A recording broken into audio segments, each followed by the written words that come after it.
Aloha, ladies and gentlemen, and welcome to another episode of Friday Night KunaniPatrol. This is your host, Mikuni Munsayak, and today we have the guest, Amr the Falcon Maher. Amr is a mixed martial arts and Muay Thai champion and has been doing martial arts for 12 years. He currently lives in Thailand, but he moved from Egypt. And Amr, go ahead and give the followers and listeners a little background about yourself. Yeah, man, it's awesome being here, man, with you. It's been a while, and I love your work. I follow your passion, and this is so inspiring. It's like you do it with love, and there's not a lot of people that does it like that these days. It's not a job, man. Like people mistake job with passion, and it's not a job. So Amen. this is why I'm a big fan of yours. But yeah, man, it's uh, I've graduated from pharmaceutical field, worked there a little bit, and decided this is not my calling.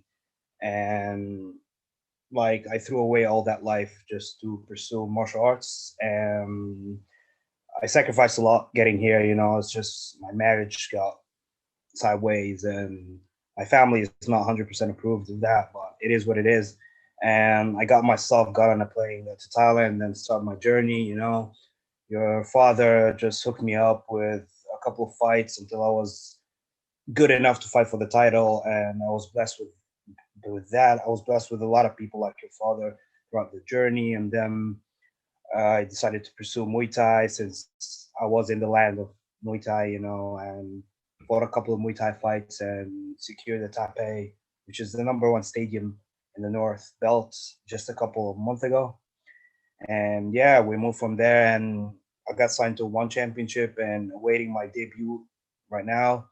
Hopefully in April, I got to showcase my skills. And those 12 years, man, those 12 years is to get there. I moved to Asia with one goal is to get to one championship, and finally it happened. So I'm investing all that I have right now in that opportunity. Well, congratulations to finally getting there. That's a lot of hard work that paid off. So now that you're Yeah, finally there, 12 years of experience is definitely a long time. And this whole podcast is focused on optimal human performance. And I know personally, when I started my martial arts journey, I was grinding myself into the ground, like overtraining just for that desire to keep getting better. But towards the end, I kind of realized that you don't have to grind 24, like 24/7, you know what I mean? So is there some kind of wisdom, things you learned along the way in order to optimize your training to make sure that you perform at your best? 100%, man. It's just I think there's two end of a spectrum of what you're talking about, and the one end is the lazy people who doesn't want to do shit, so they glorify smart training, but it is laziness in their terms. And there's one people, you got to David Goggins, for example, who just run himself into the ground, fucking take photos of his feet blistered, and runs for straight, like the last challenge he did was like run for 48 straight hours with 4 hours of sleep every day, and just destroying his body. And people glorify overworking these days to the idea that this is not gonna get you anywhere. And throughout these 12 years, man, I've got that tested on my body. Like I'm in my early 30s, and I suffered a lot of chronic things that I can disclose. But yeah, even my latest injury is compartment leg syndrome. Just a week before my one debut is all because of overworking, of pushing myself towards the what people call is just grinding, waking up, getting not enough sleep, and it's a train crash, man. It's literally it hits you like a train, and your body crumbles. And people that are young like you, they maybe not experience that much, but when you come to your 30s, it's a decline, man. You'll feel it. Everything will just drops, and it comes back to what you're talking about. It's just optimal performance, and to reach that again, you have to fix everything that you did wrong in the past, and it's gonna take you a lot just to change your lifestyle, to change your sleep, to change your diet. So stop listening to those people who tell you just run yourself to the ground. get punched in the face as hard as you can, and go to get choked out. Don't submit. You go with a don't tap. Go to the wrestling room with the mentality, I'm not gonna get taken down. I'm not gonna get taken down. It's not like that, man. It's learning. And if you don't come up with a bandage in training, you're gonna get shocked in a fight. And if you come up on top every fucking training, you're in the first of all, you're in the wrong place. You're the alpha there, and people are not giving you like a lot of tests. And second of all, you're just destroying your body. And trust me, it's gonna hit you one day. It's gonna hit you one day. Thank you for preaching that. Thank you for preaching that. I've been stressing about that for the longest time because I've had several friends who keep saying like, yeah, I'm going to do the David Goggins challenge. And I've had conversations with my friends trying to talk them out of it. And these are like martial artists as well, but they just seem to have that mentality where it's like extreme, like too extreme. And I mean, I kept reasoning with them, and then eventually I was able to logically speak them out of it. But at first they were just all for it, you know, and there's just these people who, like you said, glorify overtraining, and it's a really toxic culture because it's destroying our potential and current athletes if they're going to be living like that. You know what I mean? Yeah, and you see, I think it's super magnified when it comes to our career because people want to prove they're tough as much as possible, you know? And you get social media now, people want to post that they're running themselves to the ground 3 sessions a day, 6 days a week. And people look at them and I'm, wow, I want to be like that. I want to be a hard worker. No, you don't want to be like that, man. And you don't want to be at the other end of the spectrum as well, where you're not doing shit. But you want to choose the smart way of doing stuff. And it's a lot. It's really a lot. I think it's harder than running yourself to the ground. Running yourself to the ground, you just need to show up and train. That's it. And destroy your body every day, 3 hours a day, 4 hours a day, 5 hours a day. But the smart way, it just covers, like you talked in your pilot episode, it just covers a lot of areas. And it's hard. It is hard work mentally and physically to focus on your diet, to focus on your sleep, to focus on your mindset, to focus on lowering your cortisol level, to focus on these a lot of stuff. It's a lot of hard work, man. And trust me, I've tried both. And your way is the hard way. It's the hardest. Like it requires more discipline to get 10 hours of sleep. It requires more discipline to stay away from shitty food. It requires more discipline to stay in a good mental state every training session without going there and going like, oh my God, it's just one of those days that I had to just go through the movement. And these are all like, I don't want to like put people on the spot, but these are all just like David Goggins and this other Marine guy that people follow that takes up photos. Jocko Willink. Yeah, Jocko is just taking ownership. Like if you listen to that book, man, it's just you'll feel like shit. It's one of those books. It's like, yeah, it's man. I can. Yeah, there is. Oh man, lost connection. You know, going to war is you might not come back. Going to a fight is you gotta come back, and you have to be as healthy as possible to live and fight another day. But going to war, yeah, you need to be put under these extremely stressful conditions. So that doesn't apply. And these old Navy SEAL guys are transitioning that into a martial arts culture. And it's not right. It is not right. Even the Thai people here, man, the Thai trainers, they run you to the ground. Like their conditioning That's way the is norm, just, right? yeah, they don't have any science biased things. They just push you. You have to run 20 kilometers a day till your knees get destroyed. You have to get hit in the shin. You got to hit banana trees and stuff like that. Dude, that doesn't work. You're running your body to the ground. All right. So Someone got a cauliflower here. yeah, bro, I'm legit now, man. I'm a grappler, bro. Come on, where you been, homie? No, yeah, I got this right before COVID. I was hitting wrestling practice a lot and doing too many takedowns, like double leg takedowns, and driving with my ear, and shit just popped, man. And I had Yeah, to. it fucking sucks, man. It sucks. I think I got it not in wrestling. I got it in gi from the friction. The worst thing I hate about the gi is the freaking the burns on the face, the freaking all over your I skin. hate everything about the gi, man. Just not. Let us not start talking about that. I only do it for the grading system. Other than that, I will never put that shit on my Amen, bro. entire fucking life. Yeah, as far as optimal human performance, gi is not optimal, bro. It's so time consuming At washing all, that man. shit. At all. Just come on, bro. That's why I know gi is life. Hell yeah. Oh Yeah, man. you fight the way you train, and you're never Sure. gonna fucking look for things to grab in a shirtless dude that you're fighting. It's just insane, man. It just Exactly. doesn't make any sense for me. Anyway, Anyway, so we were talking about your journey getting here. So what are some habits that you practice now? Things that you are mindful of to make sure that you're at your best. so man, for me, it's just this is why I super stress on people. Just make it your own. I struggle a lot of just trying to copy someone else and put it in my career. This guy is doing this, so I have to be doing his thing. And when he fucking falls down or does something wrong ethically or sport related, I say, no, this is not the blueprint that I should follow. I should look for the other guy. And you go through the trials and errors, and then you find out it has to be about you. And this is the beautiful thing about the journey. And I think people that is gonna keep on learning, keep on growing sport wise and in terms of character are the people that take all this stuff and make it their own. So I used to compare myself to people. Where did that get me? So I took that out of the equation.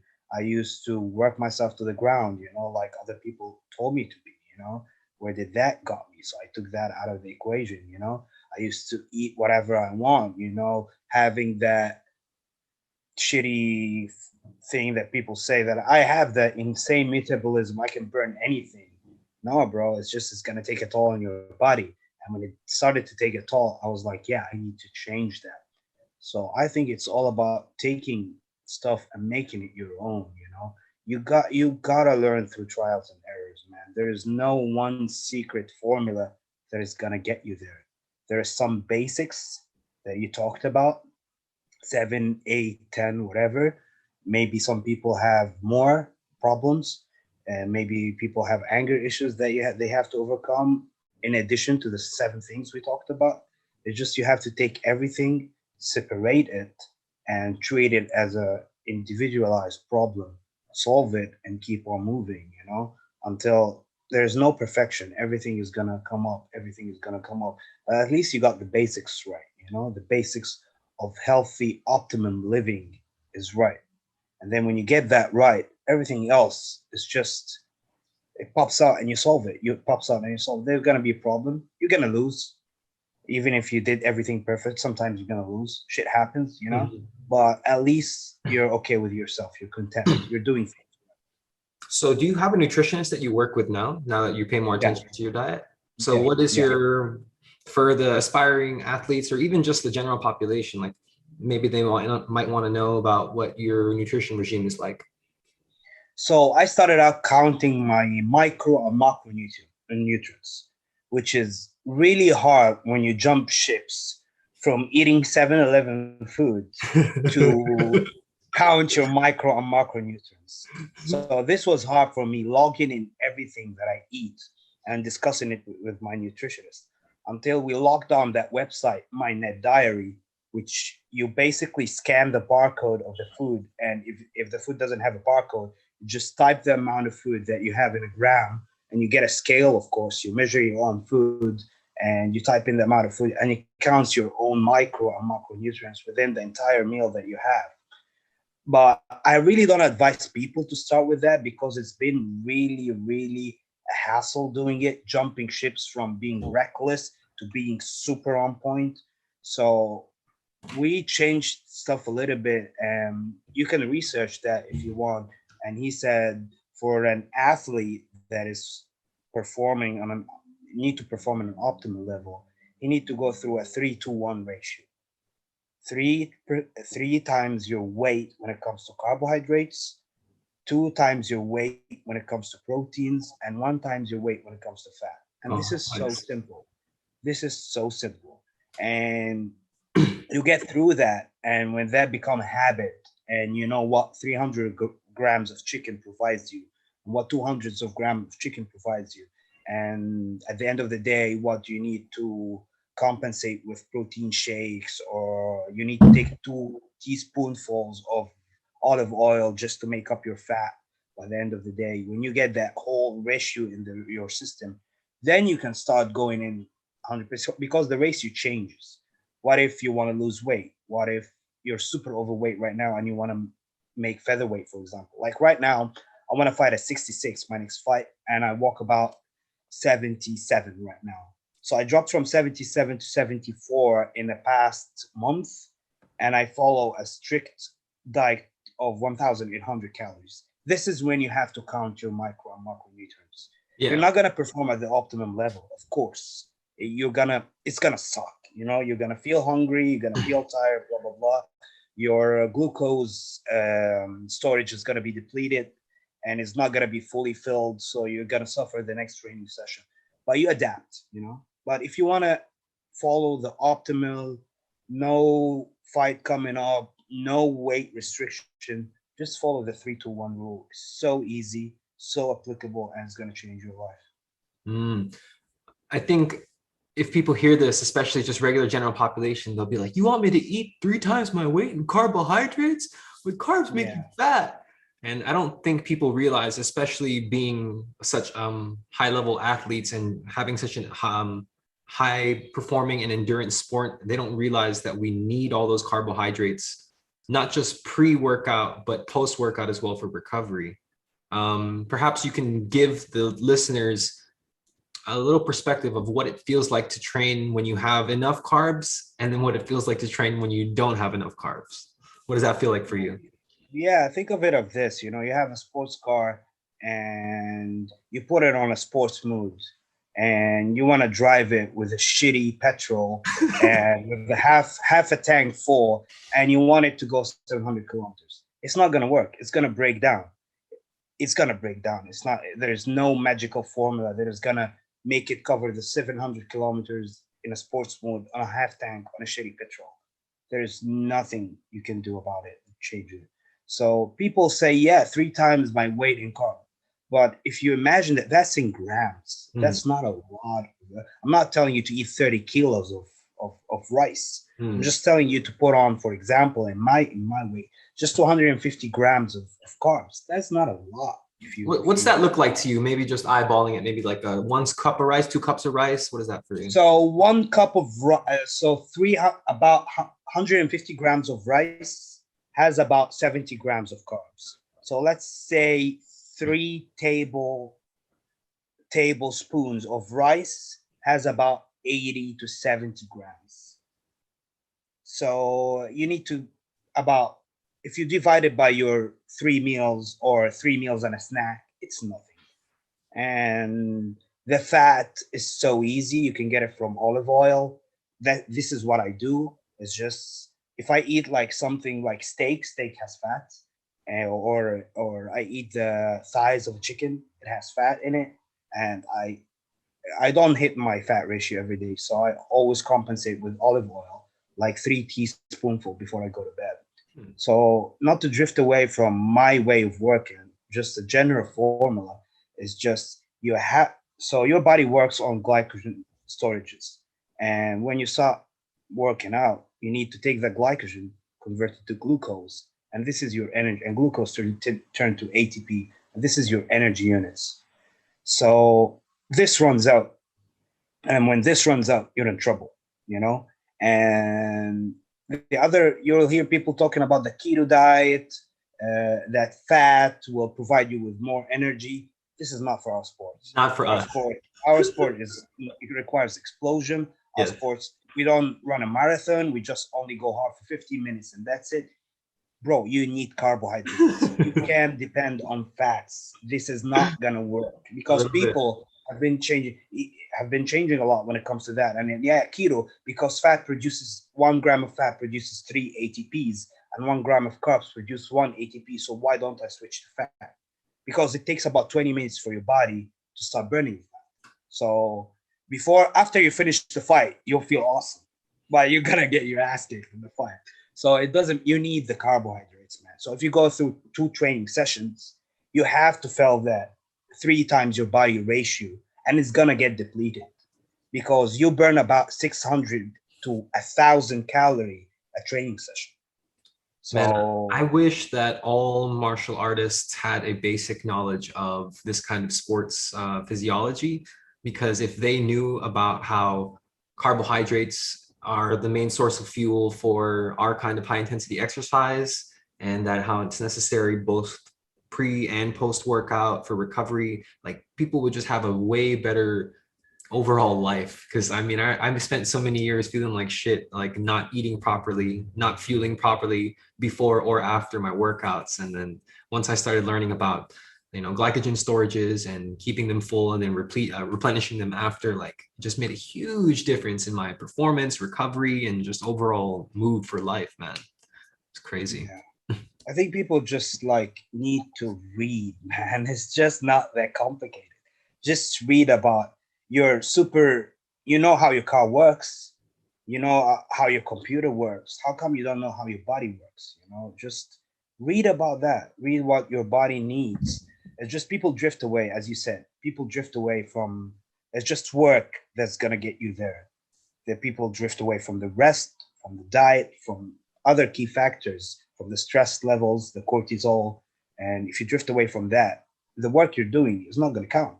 And I've spent years wasting my life on that, putting in work and not putting equal amount of rest, putting in work, not putting in the perfect nutrition, putting in work and my cortisol levels are off the charts. So I'm not recovering. So you're gonna crash at the end, and you're not gonna. And you hear that I've been in the gym every day for like 1 year and I don't feel an improvement. You're doing something wrong. Just research, and you don't have to hire a nutritionist like me. Just I got to that level where I got stuck and I need help. But if you can't hire a nutritionist, just research. It is easy. Yeah, there's a Internet. lot of free information out there. And because of Yeah. COVID and being stuck at home, it was the catalyst for me to do all this research because I had so much extra time. And then I realized how many professionals and doctors and so much good information is actually out there, just readily available at our fingertips. It's up to us to go and grab it. But one of the goals of this podcast is to bring those people on so that they can keep sharing this kind of info on there. So yeah, man, there's definitely a lot of information out for people if they just take the time to look. Yeah. All right. Well, we've been going on for a while.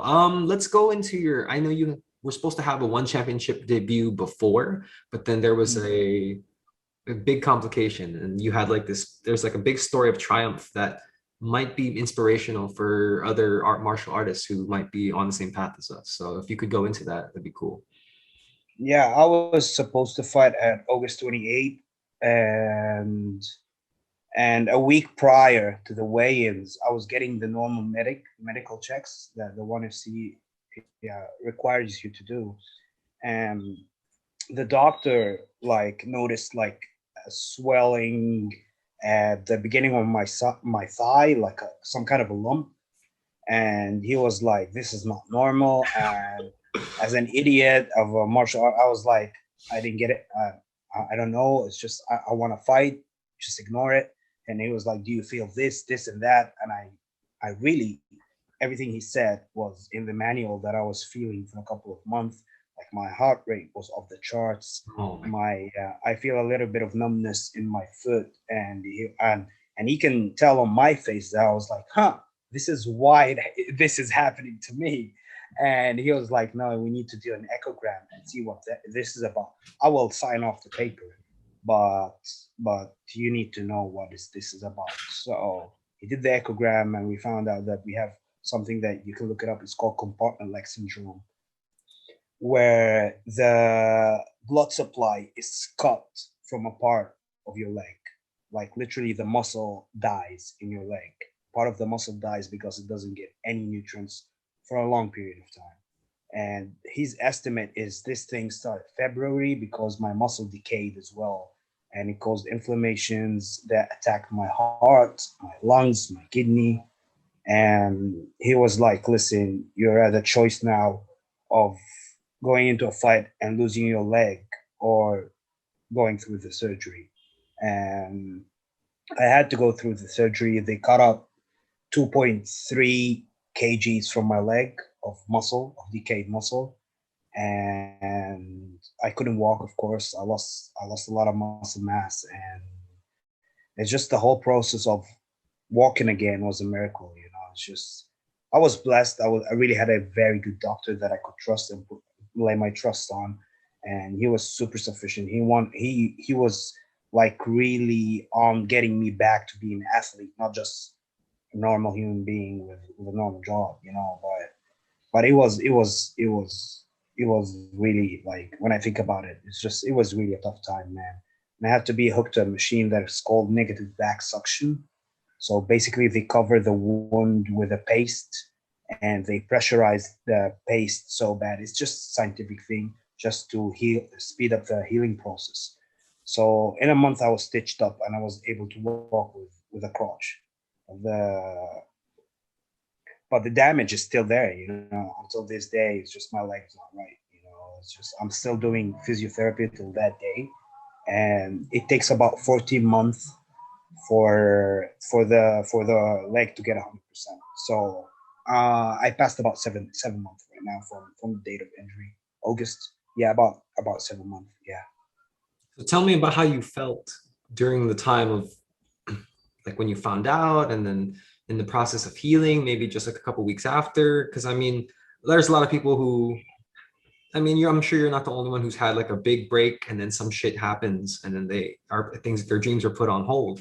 And so maybe if you can just empathize with the other people and just explain how you felt during that time and what got you through it and what's still keeping you going now. Man, the thing is, I got diagnosed with some sort of cancer in when I was 18, and I blamed life.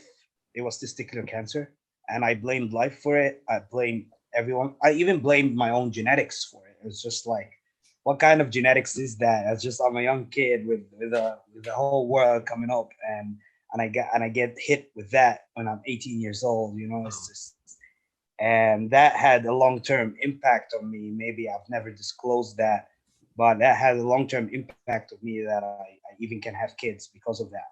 And I got hit with that news when I was 18. So I spent about 3 to 4 years being angry at life. It's just, why would this happen to me with my rough upbringing and my childhood.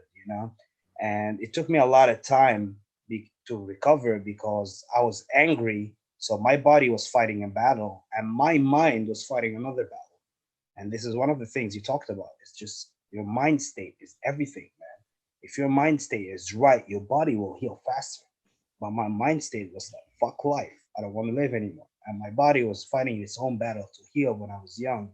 And it took me a lot of time just to get to 100%.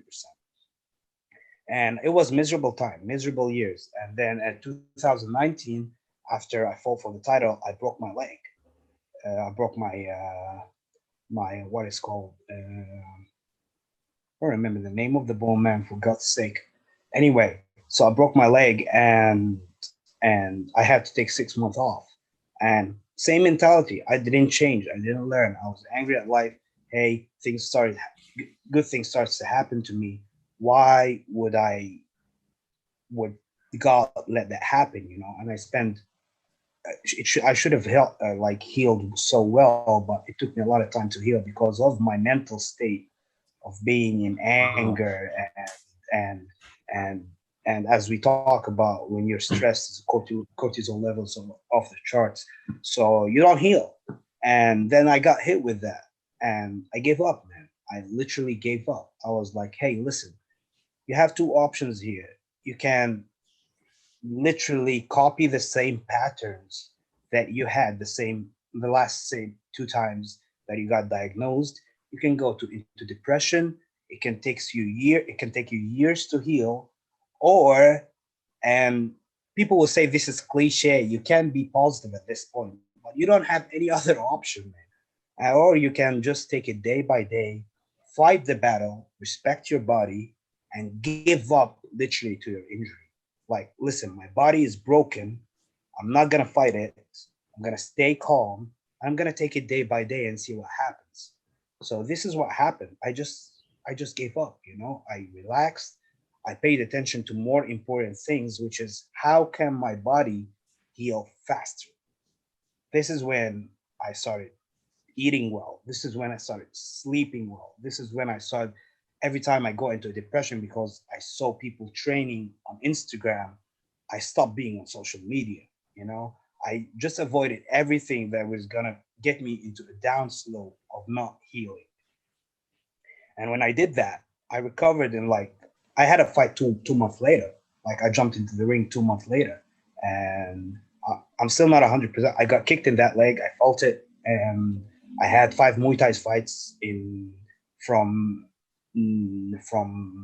September. From October till Feb till I grabbed the belt, and yeah, I felt awesome. And I'm still getting stronger by day. But it is that mentality, man. Like I really advise people to go on Joe Rogan and listen to Dominic Cruz talk about his 3 successive ACL surgeries when he first blew. And this is one of the things that was very, very, very life-changing for me. When he got his knee blew out and he went super fast without physiotherapy, and he blew his knee out again, and he had to go into therapy and surgery. And then he blew out his knee again coming back. And the third time he was like, listen, fuck it. My body is broken. I have to give it time. And he took a year and a half off just healing. Look at him now. And he's back in the drawing board. He's doing his own thing. And you can't be negative. Life will throw shit at you, man. You can either accept it and not fight back, which people will find it hard. But you can't fight back. You can't fight your own body. You can't fight that physical matter. You can't fight life. You just adapt. And what I did is just purely add an adaptation. I'm gonna accept what happened to me because it's a fact. What is not a fact is my mental state towards what happened. And I accepted it. I moved forward, and here I am.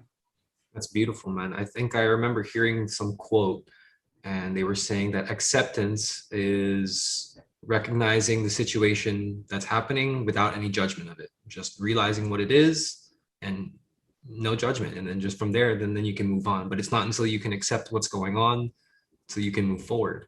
And another thing that you were saying was how you changed your mindset to promote healing. And man, if people could just realize how much stress does to you when it's excessive and uncontrolled. Like, yes, stress is necessary for life and it's full of it, but if you can manage the most of it, then you can do a lot of good for your body. Because I have a lot of clients for online coaching, and they're like, oh, I don't know why I'm not losing weight or why this extra fat's still staying on. Then I find out that like they've had some issues at home with like their spouse or something with work, and it's because they're stressed. And what I learned is that when you're stressed, your body, like you said, the cortisol levels go up, and then the body holds on to fat because it's in like fight or flight mode, so it doesn't want to let go of any of the fat. And yeah, it's just unnecessary stress. And even just like if you have like something on your mind, like maybe with your family or with a friend or a significant other, that kind of stuff weighs on you too, man. And it'll cause all kinds of effects on your body slowly, like little by little, and then days and months over time, it'll just chip away at you in a bad way. So really got to get stress under control. And I'm glad that you were able to Man, share. I really think people should go in and do 2 things. Google cortisol and learn about that because it's life changing. When you learn about how your body can break down itself, you will change your mind about a lot of things. Second of all, and this is biased to a certain niche of martial artists, it's just learn there is a life outside of the gym, you know? And one day, this is not forever, man. And if you keep on focusing 9 years, 10 years of your life and turn it into your whole 70 years or 60 years or your lifespan, you're just going to ruin your entire career being depressed, being stressed, being, because it's just a short journey, man, we're on. We're not going to be able to do that forever. And we're going to retire young, 40 years old or whatever. You still have a lot of life ahead of you. So if you kept on being destructive, stressed, uh, overwhelmed this 10 years that you should have enjoyed because it's your passion, and you turn it into a stress, you're not going to enjoy that. And you're going to come out of it on the other side broken. And you're not going to enjoy the rest of your life. And this is just a martial artist, you know, and I've seen that every day. People in the gym is just focused about the next fight. When is the next fight? When is the next win? When is the glory, man? And you're not living in the moment. You're not taking care of yourself. You're not taking care of your family. You're not learning. You just being caught up in that loop of one fight to the next fight to the next fight to the next fight till it's all over. And time, there's nothing faster than time. And you'll look back and I was like, what the hell? My life was Oh, what? wasted, and I didn't come up with anything. Even if you come up the champion of the world, you know, people are not gonna remember you in 10 years, man. Yeah. Like people just a lot of fighters are getting better and better and better and better. Like every 5 years, there's a whole new era of fighters that are doing stuff that you couldn't even imagine being done. You know, so people that are gonna come better than you in 5 years, and people are gonna evolve, and you're gonna be forgotten. So focus on your own journey and passion, and just forget about how people look at you and how you're gonna win or lose, or just don't be stressed, man. There's a life outside the gym. This is what I learned the most. It's just it's temporary, you know. Enjoy it, man. Amen. That's some great wisdom for everybody. And hopefully that everybody's listening can realize that they got to develop some other skills along the way. So after martial arts, they can do something more with their life as well. Yeah, and do something else than martial arts. You're gonna come up broke, motherfucker. You don't make a lot of money doing this. Trust me, and you spend more than you get. So hey, learn to do something else, because when you're 40 and you have $200 in your bank account, you're gonna be slapping yourself, and a lot of chronic injuries. You're gonna be slapping yourself. Just True. learn, educate yourself, That's a and harsh what reality. you're doing is awesome. True. What you're doing is awesome. It's just getting into a lot of different things and podcasts and nutrition, and hopefully after your career just is all finished and done, and you're really really satisfied with what happened, and you're gonna move on. You have a lot to move on. You still have a life. Life didn't end when you retired. No, not at all. I still got more and more coming up. Well, I was just watching your fights before we were on video, and I saw the last one that you ended, I think, with a flying tomahawk elbow to the Yeah, top of the dome. this was prior to my. This was the title shot. That was the title fight. Yeah, that was a title fight. Yeah. This wasn't the title fight. The title fight was against Tio Chai, which is he was a killer, man. We can talk about that. But this guy, this was against Yokal, and yeah, I ended it with a tomahawk elbow, Yeah, and that was, it came out of nowhere, man. It really came out bro. of.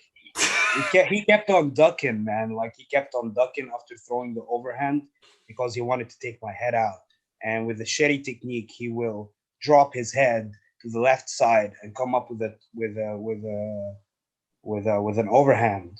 So I threw the knee, and his head went like a ping pong. You know, the knee connected with his head. His head was raised, and then it landed on an elbow. It was a shitty knockout. Like he really got it so bad. It was so bad. Yeah, he had to get stitched up like 16 stitches afterwards. And man, I'm telling you, Muay Thai, you get hurt in Muay Thai more than MMA. It's just people don't give a fuck. You know, Muay Thai is it's really like people go in there do or die. And this is why I respect Muay Thai so much, because people fight every week. You know, with that stuff. You know, we only have like three or like I got to experience that. I got to experience you can't spar in the gym because you're fighting in 2 week every 2 weeks. Oh my I was god. fighting every 2 weeks, so I can't spar. I'm just drilling, doing pads, and it was so weird. I was like, you get to spar in the fight, and Oh man. this is your sparring. It's fighting every week, you know, and for me it was every 2 weeks. I got 6 fights or 5 fights in 5 months. So it How was a did that, lot. how did that feel on you? Well, I got to a man. It's just this is a big difference that between MMA and Muay Thai that we can talk hours and hours about. Is in Muay Thai you can lose 6 fights in a row and you can come back and you can win and you can look great and you can evolve and you're as good as your last fight. But in MMA, your record stuck in it forever.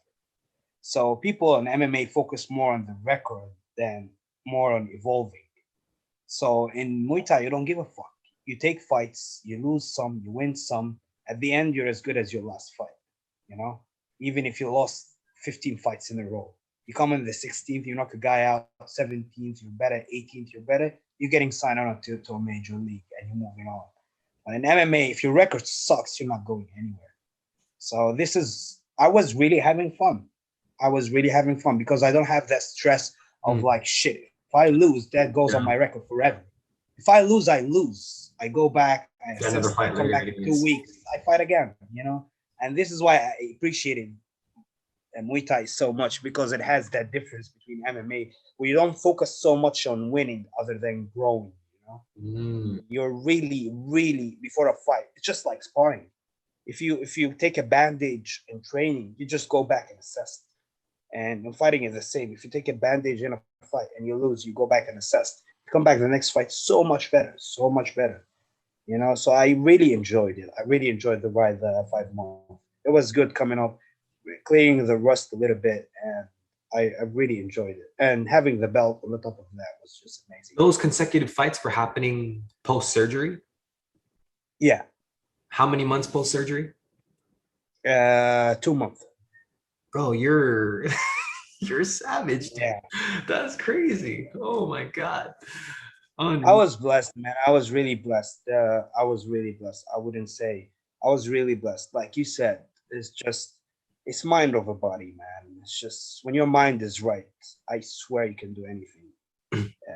It's really insane. Like maybe I talked a little bit about Goggins and this overworking, blah blah blah, but I don't advise that at all. But his mind is over his body. He can win his body by his mind. oh This is yeah. the one thing you can take out of him and put it in your own life, away from his running his body to the ground. But yeah, it's mind over body. If your mind is right and you accept life and you be happy and just roll with it, and even COVID, I was one of those angry dudes in COVID. I think this is why I accumulated injuries. It was like, what the fuck? I just got my chance, and I actually was so fucked because I went to March to a big gym here and in Phuket, and I was preparing to fight in Rebel, and I had my visa and everything. 1st of April in Australia, and it got cancelled, and I got stuck here away from my home in Chiang Mai. Airports were closed, broke. I have no money whatsoever, and I had to stay here for 6 months in Phuket because everything was closed. So I was watching you, and you were doing all that training at your small place with your girlfriend. You were posting about learning new stuff, and I was like, I wish I could be like that. And life has a way of introducing you. If you're really blessed and you look at the small and large things in details, when I got injured that very bad, I'm not gonna call it injury. When I got fucked the last time, I was forced to look at life the way you look at it. It's just there's other things you can do other than focus on the next fight. And I started learning so much from that. Amen, man. Amen. Well, gotta thank COVID for being the catalyst, like I said, to all of this. Well, I've always been a lifelong learner, but as far as taking it to where, like, it's literally a habit for me now every day. Like every single morning, I'll listen to a podcast and I'll start taking notes. And it's about something either MMA related, sports nutrition, sports physiology, or breathing related, something about those seven optimal keys for optimal health. And I'm always learning something and I'm always trying to share it to like my girlfriend or my clients or my training partners just because there's so much good info out there that can really just make life better. But What do you advise about breathing? Because I haven't got much into that. Brother, oh my God, that's a whole nother rabbit hole. Let's Yeah. we need to pause the recording because we're going over time. So let me wrap this up on the podcast, and then I'll talk to you about breathing afterward. Okay. So we'll just say so Amr, do you have any YouTube or I mean any social media handles that you want to promote, or maybe any upcoming fights that you want to promote, or any shout outs that you want to make? So my one contract shouldn't say who I'm fighting, when I'm fighting. So I can't do that until because they make you fight in one day. I don't know if they're gonna make that in the Hero series, but they make 50 fights one day and they divide it on several months. So for example, the last fights that took place at 26th of Feb, they had 42 fights on 3 days. And they flew the fighters over. They had 42 fights on 3 days. They recorded it, and then they play it as live later. 6 fight in a row. Wow. And they do that every card. Even my August card that I was supposed to fight at, I was supposed to fight at August, but they say don't say who is your opponent, don't publish anything until the poster is up because we may play your fight at about November. Well, maybe we shouldn't be saying this because I'm going to be posting this online later. Maybe I'll cut No, this. no, no, no. It's okay. It's okay because I didn't give any dates. I didn't give any specifics about the opponents, so it's okay. So, but yeah, they're doing that right now. Like my friend Faris fought last February 26th, and his fight is gonna be aired in May. So he's not allowed. He lost, but he's not allowed to say anything. He wasn't allowed to post anything. No posters. Not he's traveling. Not he's fighting. Not he's in camp. Not anything. It's so hard, man. This is so hard.